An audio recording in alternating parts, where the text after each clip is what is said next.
Hello guys, ಎಲ್ರಿಗೂ ನಮಸ್ಕಾರ. ನನ್ನ ಹೆಸರು ಗುರು ಅಂತ.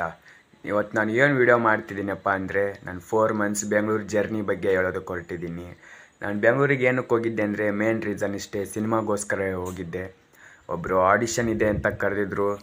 ಏನಪ್ಪ ಅಂದರೆ, ಸೆಲೆಕ್ಟ್ ಆಗಿದೆಯಾ, ಆಡಿಷನ್ ಇದೆ, ಬಂದು ಆಡಿಷನ್ಗೆ ಅಟೆಂಡ್ ಆಗಬೇಕು ಅಂತ ಕರೆದಿದ್ರು. ಆಯಿತು ಸರಿಯಪ್ಪ, ನಾನು ಒಂದು ಸೀರಿಯಲಲ್ಲಿ ಸೆಲೆಕ್ಟ್ ಆಗಿರ್ಬೋದು, ಸಿನಿಮಾದಲ್ಲಿ ಸೆಲೆಕ್ಟ್ ಆಗಿರ್ಬೋದು ಅಂತ ಹೋದೆ. ಬಟ್ ಅಲ್ಲಿ ಹೋದ್ಮೇಲೆ ಗೊತ್ತಾಯ್ತು, ಅವ್ರು ನನಗೆ ಆ್ಯಕ್ಟಿಂಗ್ ಬರಲ್ಲ ಅಂದರು. ಆ್ಯಕ್ಟಿಂಗ್ ಕ್ಲಾಸಿಗೆ ಜಾಯ್ನ್ ಆಗ್ತೀಯಾ ಅಂದರು.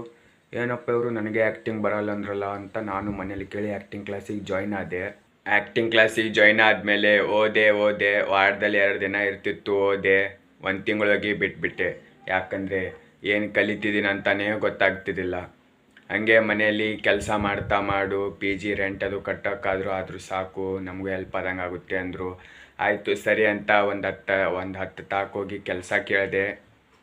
ಒಬ್ಬರು ಪುಣ್ಯಾತ್ಮರು ಕೆಲಸ ಕೊಟ್ಟರು ಒಂದು ನರ್ಸರಿಲಿ. 4 ದಿನ ಕೆಲಸ ಮಾಡಿದೆ. ಸಾಕಾಯಿತು, ಟೈಮಿಂಗ್ ಅಡ್ಜಸ್ಟ್ ಆಗಲಿಲ್ಲ. ರಾತ್ರಿ 8 ಗಂಟೆ 10 ಗಂಟೆಗೆ ಮನೆಗೆ ಬರೋಗಾಯಿತು. ಮತ್ತು ಕೆಲಸನೂ ಸ್ವಲ್ಪ ಹಾರ್ಡ್ ಅನ್ನಿಸ್ತು. 4 ದಿನ ಕೆಲಸ ಮಾಡಿ ಬಿಟ್ಟೆ. 4 ದಿನಕ್ಕೆ ಆ ಮನುಷ್ಯ ನನಗೆ 1,000 ರೂಪಾಯಿ ಕೊಟ್ಟರು. ತುಂಬ ಖುಷಿಯಾಯಿತು ಅವ್ರನ್ನ ನೋಡಿ. ಅವ್ರಿಗೆ ನಾನು ಹೇಳಿದ್ದೀನಿ, ಅಂಕಲ್ ನಾನು ಹೀರೋ ಆದಮೇಲೆ ನಿಮಗೆ ಬಾಡಿಗೆ ಜಾಗದಲ್ಲಿ ನರ್ಸರಿ ಅಲ್ಲ, ಸ್ವಂತ ಜಾಗದಲ್ಲಿ ಹಾಕೋಣ ಬಿಡಿ ಅಂತ ಹೇಳಿದ್ದೀನಿ. ಅವರು ಬಂದು ಬೆಂಗಳೂರಿಗೆ 30 ವರ್ಷ ಆಯಿತು ಅಂತೆ. ಸ್ವಂತ ಮನೆ ಇಲ್ಲ, ಸ್ವಂತ ಜಾಗದಲ್ಲಿ ಅವರು ದುಡಿಯೋ ಒಂದು ಸ್ಥಳನೂ ಇಲ್ಲ. ಹಾಗಾಗಿಬಿಟ್ಟಿದೆ. ಅಷ್ಟು ಕಷ್ಟ ಇದೆ ನೋಡಿ ಬೆಂಗಳೂರಲ್ಲಿ ಜೀವನ.